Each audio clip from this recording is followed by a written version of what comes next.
Hello mga ka-farming!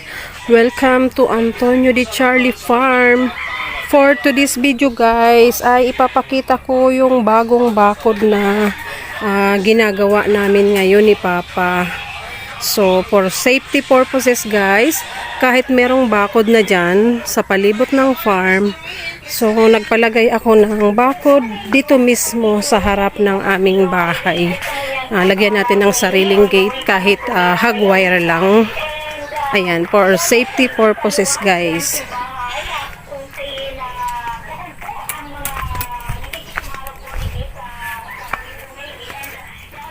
Ayan guys, bagong bakod, mas maayos. Ayan, ito yung maliit lang na gate. Ayan, ang purpose din nito guys, kasi pag nagbebenta ng baboy o ng kambing, hindi dadaan sa harap ng bahay. Ito na mismo sa side na to.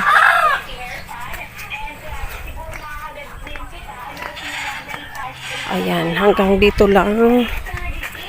So ayan, bagong nilipat ko na yung ibang halaman. Ayan. Oh, di ba? Ayan, yung ibang saging guys, hindi pa naaalis. Pero yung ibang magaganda ang tubo ay ililipat ko doon sa gilid na yon, oh. Para malinis dito lahat sa harap ng bahay. Aalisin tong may bago akong itatanim diyan. Kaya lilinisin tong mga lumang saging. Papalipat ko doon sa gilid na yon ng bakod. So ito na yung hog wire. Ayan. Then, binago yung daanan. Dati dito yung daanan namin, oh. So, ito na. Bagong gawa lang kahapon yung nilinis kahapon. Tapos yan, nagbakod na kami ngayong umaga. Ang ingay ng kambing.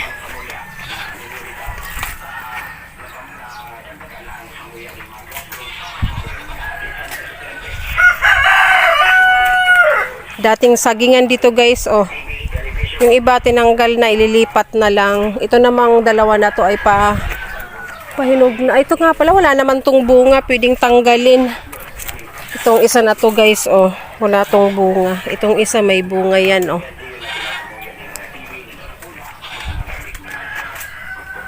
May ililipat ako dito guys na magandang saging. Kahit 2 piraso lang dyan sa harap.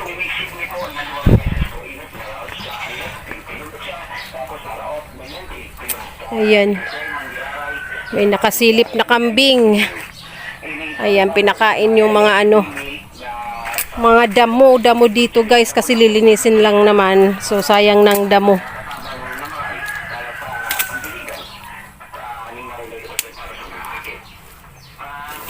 Ay, nahulog na. Yung hog wire. Ayan, ituloy ko na to guys.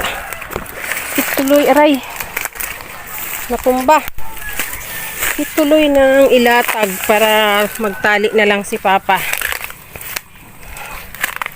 Ayan guys. Aray. Ha? Kaya ilatag lang hanggang doon sa dulo. Nihingal.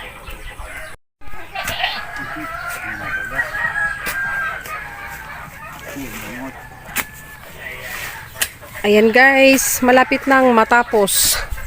Sakto lang yung hog wire, oh. Sakto lang na maging gate nung taniman. Na after na matapos naman ang bagong sitaw dyan guys, ibabalik ang mga kambing. Kaya nakabakod-bakod dito, lahat may gate. Dami ngang dyan. Oh, sumakto lang, lusot na dito sa sagingan. Ayan. Kasi ang laki nito guys. Kaya dapat may sariling bakod yung bahay. Kasi doon sa malayo hindi mo na makita. Minsan sinisira yung bakod para lang makapasok sila. So doon may bakod na din, oh. O ito. Sakto na to guys. Sakto dito, oh. Sa gate ng kambing. Hindi na magputo. Ang hindi tayo natirahan pa, pang gate doon. Maano na lang ning steel matting. Para matigas pang gate. Bili na lang ako guys ng steel matting na pang gate. Para maayos yung gate. Gate dito, may gate doon.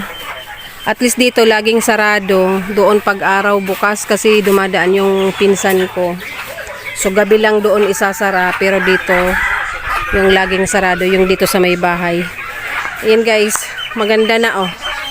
Malinis nang tingnan. Ayan ang aking bahay kubo guys oh.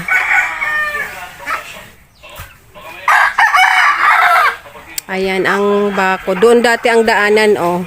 Pinalipat ko na dito.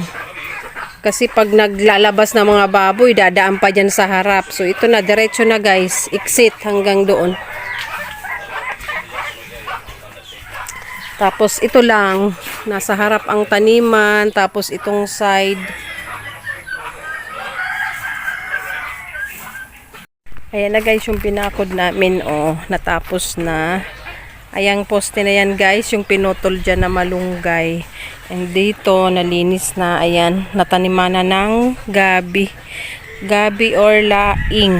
Ayan, pwede siyang itanim guys sa upland. Didiligan lang mamayang hapon. So, pwede ang gabi kahit sa upland. So, ayan, malinis na dito sa aming daanan. Natapos din. Temporary gate guys. Ito yung lumang gate dun sa labas ng farm. So, ayan. Diyan na muna nilagay. Kasi, yung mga pato at manok lumalabas. So, ayan. Double purpose yan, guys. Para hindi tumawid yung mga pato at manok dyan sa baba. Then, for safety na rin. So, kung yung nagnanakaw nga ng saging ay nakakapasok dun sa isang bakod, so, kailangan may bakod din tayo dito kasi mas marami yung pwedeng nakawin dito sa likod bahay. So, ayan guys. Kunting ano pa. Kunting ayos pa. Dito hindi pa nalinisan guys. Oh.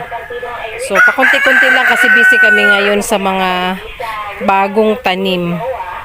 Ayan. Salamat guys sa inyong palaging pagsubaybay sa aking mga uploads. So, ayan. Simpleng buhay dito sa farm. Thank you for watching guys. Bye-bye. Have a nice day ahead everyone.